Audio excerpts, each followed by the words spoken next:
नमस्कार दोस्तों। क्या मिडल ईस्ट मतलब कि मध्य पूर्व एरिया क्या एक बार फिर आग के मुहाने पर खड़ा है? क्या अमेरिका और ईरान के बीच में सिर्फ मिसाइलों की लड़ाई चल रही है या पूरी दुनिया की अर्थव्यवस्था आज दांव पर लग चुकी है? क्या तेल की कीमतें बहुत ही जल्द $100 प्रति बैरल के पार जा सकती है? और सबसे बड़ा सवाल ये है, क्या ये सीज फायर है या सिर्फ अगले बड़े युद्ध से पहले की खामोशी? सो गाइस, आज के इस वीडियो में हम बात करेंगे अमेरिका ईरान टकराव के उस नए अध्याय की, नए चैप्टर की, जिसने पूरी दुनिया की टेंशन आज बढ़ा दी है। सोचिए, एक तरफ अमेरिकी हमले, दूसरी तरफ ईरान का जवाब, और इस बीच में फंसा है पूरा मिडल ईस्ट। और आज के इस वीडियो में हम समझेंगे कि आखिर अपाचे हेलीकॉप्टर विवाद इतना बड़ा विवाद क्यों बन चुका है। आज हम समझेंगे अमेरिकी ठिकानों पर हुए हमलों का कितना असर पड़ा है। आज हम समझेंगे कि तेल बाजार आखिरकार क्यों घबरा चुका है इस हमले के बाद, और क्या आने वाले दिनों में दुनिया एक बड़े संकट की ओर बढ़ रही है। इस सवाल के जवाब को आज हम तलाशने का प्रयास करेंगे। चलिए स्टार्ट करते हैं आज का अपना वीडियो। सो गाइस, एक हेलीकॉप्टर जिसका नाम है अपाचे, जी हाँ, वो हेलीकॉप्टर बीते कल के दिन राख बना, खाक हुआ, धराशायी हुआ। उसके बाद इस जंग का जो खेल था वो बुरी तरीके से पलट गया। जी हाँ, जंग की जो तपिश थी, इस अपाचे हेलीकॉप्टर के राख बनने के बाद वो तपिश ज्वालामुखी में तब्दील हो गई।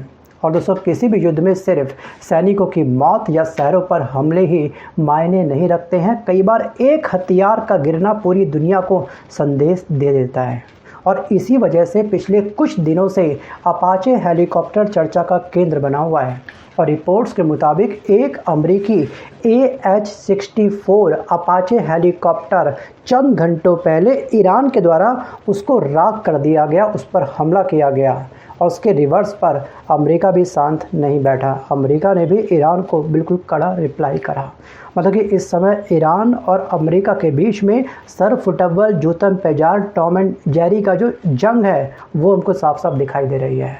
दोनों के बीच में ईगो वर्सेस ईगो की जंग जो लंबे समय से चल रही थी, आज वो जंग काफ़ी चरम पे पहुंच चुकी है। दोस्तों, अपाचे हेलीकॉप्टर के धराशायी होने के बाद यहाँ दो अलग अलग दावे सामने आ रहे हैं। ईरान का कहना कुछ और है, अमेरिका का कहना कुछ और है। जी हाँ, एक तरफ ये कहा गया है कि तकनीकी खराबी की वजह से ये हादसा हुआ है। ये स्टेटमेंट है अमेरिका की। शायद अमेरिका अपनी खामी को, अपनी कमी को, अपनी इस इंसल्ट को, अपनी इस हार को कवर अप करने का प्रयास कर रहा है। क्या पता ये उसकी कोई निंजा ट्रिक हो। वहीं पर दूसरी तरफ जो ईरान है, ईरान ये दावा कर रहा है कि उसके एक ईरानी ड्रोन या फिर उसके प्रभाव की वजह से ये हेलीकॉप्टर धराशायी हुआ है। अब सच्चाई क्या है, ये जांच का खुद में अपना एक विषय है। लेकिन सवाल ये है कि दुनिया इस घटना को इतना गंभीर क्यों मान रही है, उसके पीछे की वजह क्या है। एक्चुअली वजह यह है कि जो अपाचे हेलीकॉप्टर है दोस्तों, अपाचे दुनिया के सबसे आधुनिक अटैक हेलीकॉप्टर में इसको हम लोग गिनते हैं। और एक अपाचे हेलीकॉप्टर की कीमत लगभग 35 से 50 मिलियन डॉलर तक बताई जाती है। 35 से 50 मिलियन डॉलर। अगर आपको इसको इंडियन करेंसी में कन्वर्ट करोगे तो इसकी वैल्यू कम से कम निकल के आएगी। एक अपाचे हेलीकॉप्टर की वैल्यू भारतीय रुपए में लगभग 300 से 420 करोड़ रुपए के आसपास होती है। अब कल्पना करिएगा कि अगर कुछ हज़ार या फिर लाखों डॉलर की लागत वाला एक ड्रोन अगर इतने बड़े प्लेटफॉर्म को चुनौती देने लगे, जिसकी कीमत सैकड़ों करोड़ों हो, तो सैन्य रणनीति बदलने लगती है। और यही कारण है कि आज दुनिया के कई देश ड्रोन युद्ध को भविष्य का युद्ध मान रहे हैं। और दोस्तों, स्थिति तब और गंभीर हो जाती है जब अमेरिकी कार्रवाई की खबरें सामने आती है। भाई, अमेरिका शांत बैठने वालों में से तो नहीं है, वो रिटर्न गिफ्ट पक्का करेगा, मतलब वो रिटर्न रिप्लाई पक्का करेगा। और विभिन्न रिपोर्ट्स के अनुसार ईरान के कुछ इलाकों को अमेरिका द्वारा निशाना बनाया गया, और इसके बाद ईरान ने भी जवाबी कार्रवाई स्टार्ट कर दी है। और यहीं से जो तनाव है वो एक नए स्तर पर पहुंच चुका है। मतलब कि अब तक इस जंग को 100 दिन कंप्लीट हो चुके हैं। आज इस जंग को एक्चुअली 102 दिन कंप्लीट होने वाले हैं। सोचिए, ईरान छोटे से देश ने इस जंग को 100 दिन तक अकेले अपने दम पर इतना लंबा खींच दिया है। और जो इस जंग की जो तपिश थी ना, इस हमले के बाद, अपाचे हेलीकॉप्टर के धराशायी होने के बाद में, रिटर्न में अमेरिका की इस रिप्लाई करने के बाद में जो उसकी तपिश थी, आज वो ज्वालामुखी में तब्दील हो चुकी है। जी हाँ, तब्दील हो चुकी है। सोचिए अब क्या होगा आने वाले समय में। तो बस कई रिपोर्ट्स में ये भी दावा किया गया है कि अमेरिकी हितों और ठिकानों को निशाना बनाया जा रहा है ईरान के द्वारा। जी हाँ, जॉर्डन, कुवैत और बहरीन, इन तीनों देशों के नाम लगातार चर्चा में हैं और विशेषज्ञों का ये भी कहना है कि अगर किसी क्षेत्रीय संघर्ष में पड़ोसी देश के सैन्य ठिकाने शामिल होने लगे तो वो सिर्फ दो देशों का संघर्ष नहीं रह जाता, वो क्षेत्रीय युद्ध का रूप लेने लगता है। और यही कारण है कि पूरी दुनिया की निगाहें इस समय मिडल ईस्ट पर टिकी हुई है। यहाँ कभी भी कुछ भी हो सकता है। चलिए अब बात करते हैं उस चीज़ की, उस मुद्दे की जिससे आज पूरी दुनिया घबराई हुई है, डरी हुई है, और दोस्तों वो है तेल। सो गाइस, दुनिया की कुल समुद्री तेल व्यापार का लगभग 20% हिस्सा एक बेहद महत्वपूर्ण समुद्री मार्ग से गुजरता है। This is called straight of Hormuz. इस मार्ग का नाम है स्ट्रेट ऑफ हॉर्मुज। अगर इस क्षेत्र में तनाव बढ़ता है, अगर जहाज़ों की आवाजाही प्रभावित होती है, जो काफ़ी हद तक अब प्रभावित हो चुकी है, अब बस 100% ठप होना बाकी है। अगर बीमा लागत बढ़ती है तो सबसे पहले तेल महंगा होता है, और तेल महंगा होने का मतलब क्या होता है? हर चीज़ महंगी, मतलब पेट्रोल महंगा, डीजल महंगा, ट्रांसपोर्ट महंगा, खाने पीने की चीज़ें महंगी, यानी कि महंगाई का नया दौर स्टार्ट हो जाता है। और ये दौर हमारे विश्व गुरु देश के अंदर, भारत के अंदर काफ़ी लंबे समय से चल रहा है, और इस समय शायद हमारी जो महंगाई है वो अब चरम पे पहुंच चुकी है, या अभी आसमान फाड़ करके आगे निकलने वाले थोड़ा सा समय लगेगा। और इसके सबसे बड़ी वजह ये है कि हमारे पास जो स्टोरेज कैपेसिटी थी वो कम थी। अन्य देशों के मुकाबले हमने अपना क्रूड ऑयल का स्टोरेज, जो हमारा स्पेस था, वो हमने पहले से कम रखा हुआ था। ये हाल तब था जब हम लोग अपनी नीड का, अपनी ज़रूरत का 85% क्रूड ऑयल हम लोग इम्पोर्ट करते हैं। सोचिए, इस जंग की वजह से मैक्सिमम देश प्रभावित हुए हैं, लेकिन मैक्सिमम देश जो प्रभावित हुए हैं उन्होंने अपने देश के अंदर पेट्रोल डीजल के प्राइस नहीं बढ़ाए बल्कि कम करें, जिससे कि लोगों के अंदर जो एक तरह से जो बर्डन है वो कम से कम पड़े। सोचिए एक बार, ऐसा क्यों किया गया? लेकिन हमारे देश में जो विश्व गुरु के बाबूजी है, उन्होंने आकर के एक स्पीच दी कि आप ये मत करो, वो मत करो, खाने का तेल आप कम इस्तेमाल करो, ये तक बोलना पड़ गया। बाकी किसी भी देश के किसी भी प्रेसिडेंट ने, किसी भी पीएम ने इस तरह की स्टेटमेंट कोई जारी नहीं करी है, क्योंकि उनके पास स्टोरेज कैपेसिटी थी भाई। उन्होंने सोच रखा था कि आने वाले समय में कोई भी अगर संकट आता तो ठीक है, कौन सा एक्सपायर हो रहा क्रूड ऑयल, रिफाइन कर लेंगे अपने हिसाब से, अभी केवल स्टोर करो। सोचिए 100 दिन इस जंग को कुल हुए, हम लोग बहुत जल्द रायते की तरह फैल गए। और दोस्तों, इस जंग को लेकर के ना कुछ विशेषज्ञों का यह भी मानना है कि यदि हालात ज़्यादा बिगड़े तो कच्चे तेल की कीमतों में बड़ी तेज़ी दिखने को मिल सकती है। और दिलचस्प बात यह है कि मिसाइलों और धमाकों के बीच बातचीत भी जारी है। एक तरफ तो यहाँ पे चल रही है सीज़ फायर की बात, पीस टॉक की बात, और दूसरी तरफ लगातार दाबड़दौड़, ये एक दूसरे के ऊपर हमले कर रहे हैं। यानी कि युद्ध और कूटनीति साथ साथ चल रही है, पूरी दुनिया के सामने दिखा रहे हैं बस केवल। अब ये नौटंकी है या फिर बैकएंड में इनके माइंड में कुछ और ही चल रहा है। अमेरिकी नेताओं के बयान भी इसी तरफ इशारा करते हैं, और कुछ बयान उम्मीद जगाते हैं तो कुछ बयान हमको लगता है कि एक बहुत बड़ा खतरा पैदा कर सकते हैं। अब क्या होगा क्या नहीं होगा वो चलेगा पता आने वाले समय में, लेकिन दोस्तों स्थिति अभी भी बिल्कुल साफ नहीं है, तो हमको थोड़ा सा करना है अभी इंतजार। और दोस्तों यहाँ पर क्या दोनों पक्ष वास्तव में समझौता चाहते हैं, ये मेरा आपसे सवाल है। क्योंकि ट्रंप एक तरफ कहते हैं कि यार शांति समझौता होना चाहिए, फिर अचानक से चंद घंटों बाद आकर के ट्रंप कुछ बेतुका बयान जारी कर देता है जो इस जंग की आग को और भी अधिक बढ़ा देता है। मतलब इस जंग की आग में इसका ट्रंप का बयान घी का काम कर देता है। समझ नहीं आता कि ट्रंप चाहता क्या है। ये हाल तो तब है जब इस समय ट्रंप की जनता ट्रंप के खिलाफ खड़ी हुई है। वो नहीं चाहते कि हमारा टैक्स का पैसा इस जंग में इस तरह से बर्बाद हो। या ट्रंप का एक सबसे बड़ा घटिया जो कदम था वो था टैरिफ का, रेसिप्रोकल टैरिफ का।